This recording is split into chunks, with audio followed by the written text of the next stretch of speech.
Hello, my name is Brett Formosa, and welcome to a Unity tutorial video series for beginners. For this series, I'm going through each step with the mindset that all you've done is install Unity with no prior research or experience to make sure everyone can feel included and learn as we go. You can contact me either through the comment section down below, by visiting my personal website, or by leaving a message on my itch.io page. The links are in the description of this video. In this series, we are remaking the 1973 Atari arcade game Space Race to get familiar with the Unity engine and also get familiar with C# programming. I do want to stress that I am constantly learning and I don't have years worth of experience in programming, so I may have some inefficient code. Feel free to leave a comment down below on what you'd change in the code to make it more efficient. We are all here to learn. Let's get started with part 2. Last video, we went over the Unity interface in detail, but not fully in depth, so you should hopefully have a slight grasp on where things are in the Unity editor. In this video, we are going to create the player character and the player movement. Let's create a game object to represent the player. We can do this in a few ways. You can click Game Object at the top, 2D Objects, Sprites, then click Capsule. A capsule should appear in the Scene panel as well in the hierarchy. Another way we could achieve this is by right-clicking in the hierarchy and clicking 2D Objects, Sprites, then click Capsule. Either way does the exact same thing. For my own personal preference, I'll be making game objects through the hierarchy. Click on the capsule game object, and we can rename this to Player. We can see the already familiar transform component, but a new component is here that we haven't seen before, Sprite Renderer. What this does, without going super in-depth, is render the image that makes up the game object. You can see in the sprite field it says capsule, so that is what is rendering. Turning this off doesn't deactivate the game object, it just doesn't render the sprite. So it's still there and active, just invisible. This is the player character, but there's nothing that will move the player like we want. We need two things to do this. The first is a component called rigid body. Click Add Component. You can then type rigid body, and you will see two options, rigid body and rigid body 2D. They both theoretically do the same thing, but normal rigid body only works for 3D objects. Since this is a 2D object, or sprite, we need to use the rigid body 2D to get the results we want. What is rigid body, you may ask? Good question. According to the Unity documentation, it is a physics-based way to control the movement and position of a game object. Basically, instead of manipulating the transform component with code, you can use Unity's built-in physics engine to move an object using torque, gravity, and other simulated means. For Space Race, we will be using the rigid body 2D to apply velocity to the player game object to make it move. We won't be changing many settings in the rigid body 2D component, so I won't get into much detail with it. But if you would like me to go in depth with components, let me know down below. Now that the player game object has a rigid body 2D, go ahead and click the play button in the top middle of the screen. This will compile everything and put you in the game panel. You can see that the player game object falls right away. We don't want this effect. Click the play button again, as when the game is in play mode, any changes you make won't save when you click to leave the game mode. To stop the game object from falling, we want to change the gravity scale, or how much gravity affects the game object, to 0 instead of the default 1. Lastly, a super quick thing we want to check as well is under the constraints drop down, and then we want to check the freeze rotation Z box. What this does is stop the game object from rotating on the Z axis while in play mode. We want the player game object to freeze the Z rotation, since in the Space Race, the player characters don't change rotation. If we hit play again, you can see that the game object isn't moving. Now on to the second thing we need to get the player game object to move, and that is the C# script. To add a C# script to the game object, there are 3 ways we can add the script. The first is similar to adding the rigid body 2D component, such as clicking the Add Component button, typing in script, clicking New Script, and typing the script name, or clicking the plus menu in the project menu, and then click C# script.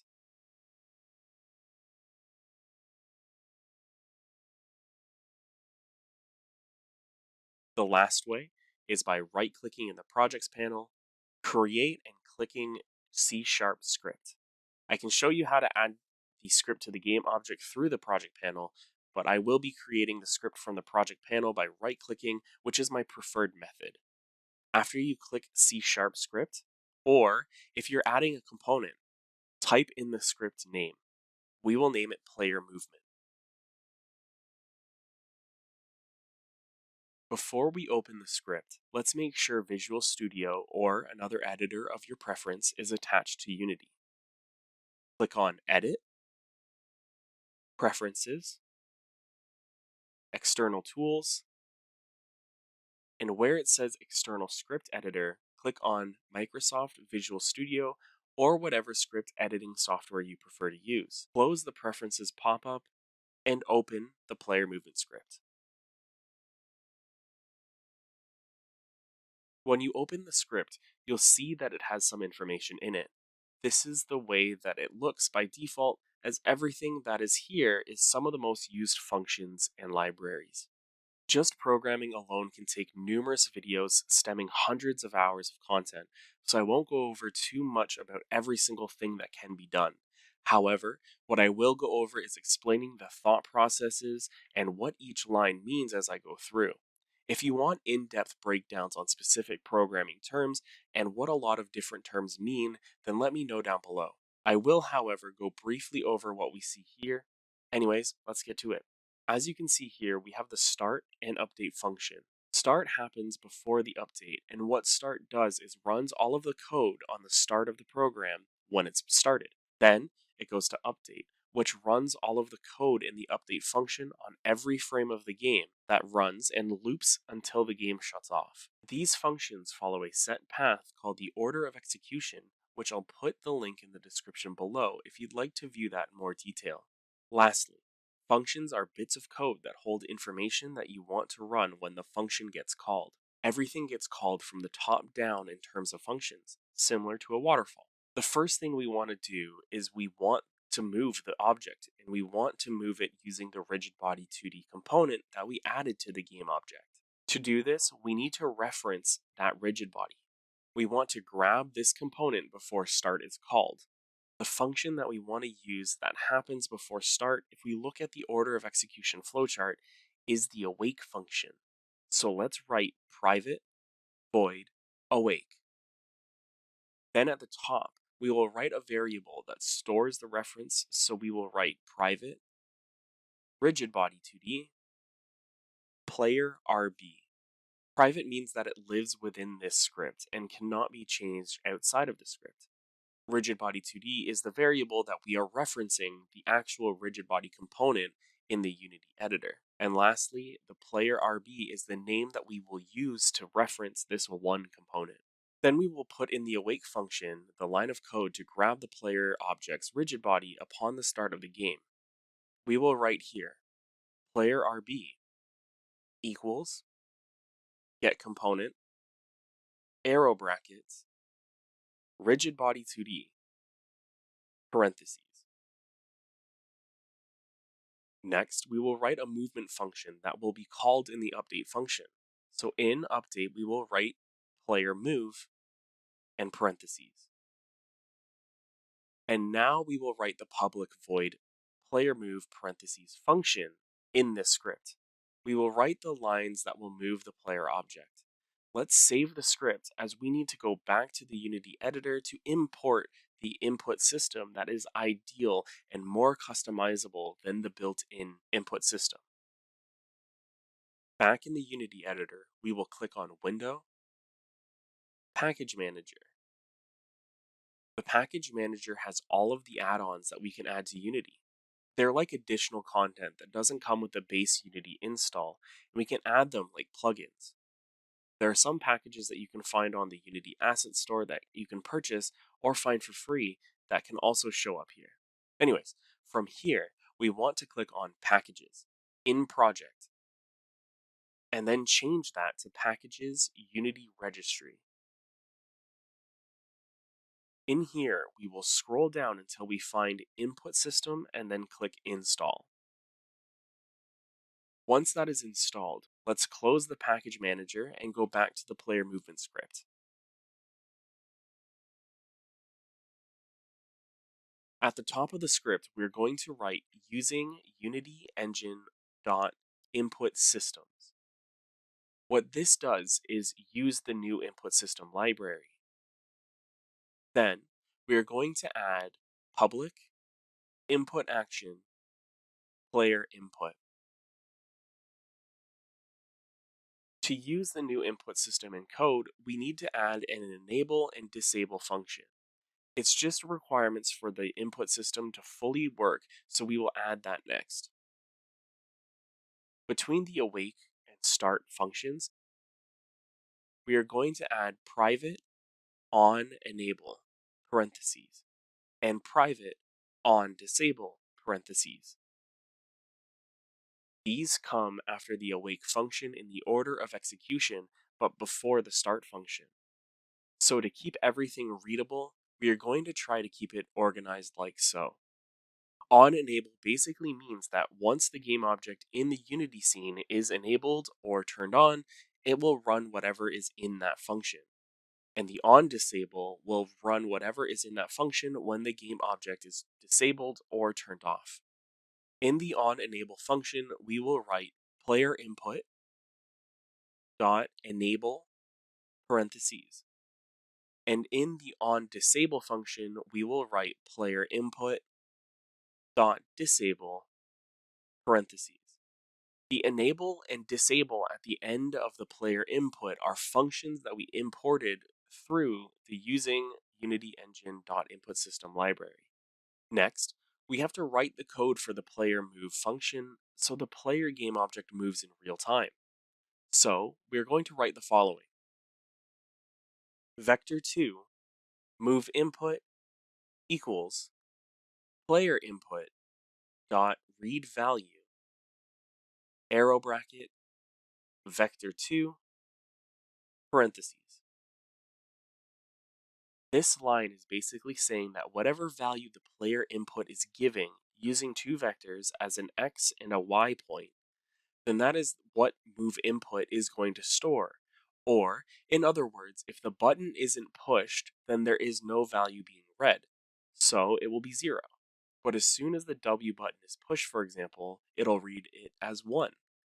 Since the function is being called every frame, it will seem like the change is instantaneous from when the player is playing the game. The next line is player RB dot velocity equals new, and then inside parentheses we'll put 0, comma, move input dot y asterisk, or the times multiplication symbol, move speed. What this line says is that the player game object will move 0 in the x-axis, whatever the move input value is on the y-axis, times the move speed that we're going to set for the player. You will notice that the move speed is underlined with a red squiggly line. If we hover our mouse over the word, it'll give us a pop-up of what the problem is. It is saying move speed doesn't exist in the current context. What this means is that we will need to make a reference for what the move speed is of the player. So, at the top, under the player input line, we will write public float move speed. A float is a number with multiple numbers after the decimal point. A double is a number with a single number after the decimal point, and an integer is a whole number with no decimal points. We want the move speed to be a float for added customizability of the player movement speed. The reason why we wrote the player move function instead of putting that information in the update function is merely to keep everything organized. You want to avoid making the update function look like another function just in case if something goes wrong. You won't know where the issue is. If you lay everything out in another function, bugs are easier to find and fix. When you wrote the move speed reference, you may have noticed the red squiggly line under move speed in the player move function is no longer there, meaning there is no errors in the code. Let's save this and hop back into the Unity editor. If you notice, The player movement script component in the inspector looks different from before.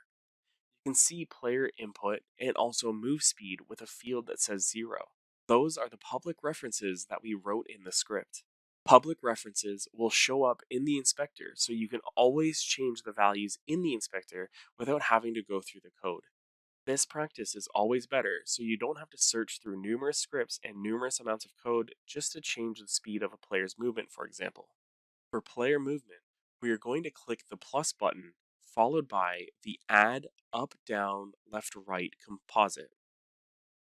We only need the up and the down in this, so feel free to delete the left and the right for simplicity if you wish by right-clicking and clicking delete. Next, we want to assign the keys to the up and down inputs. Double-click on up and then click path. This opens up a menu with every possible input that you can think of. Instead of going through each setting, we can click on the search menu and just type W. Then, click on W keyboard, which assigns the W key to the up value. The down value, we will do the same, but instead of W, we will do the S key.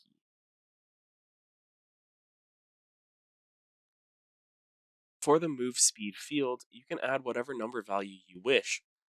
Though, I found a good speed that replicates Space Race quite well to be 2. From here, let's click play and see what happens when we push W and S. You will notice when you press W, the player moves up, and when you press S, the player moves down. Play with the settings if you wish to customize it in any way you want, and meet me over in the next video. Take care.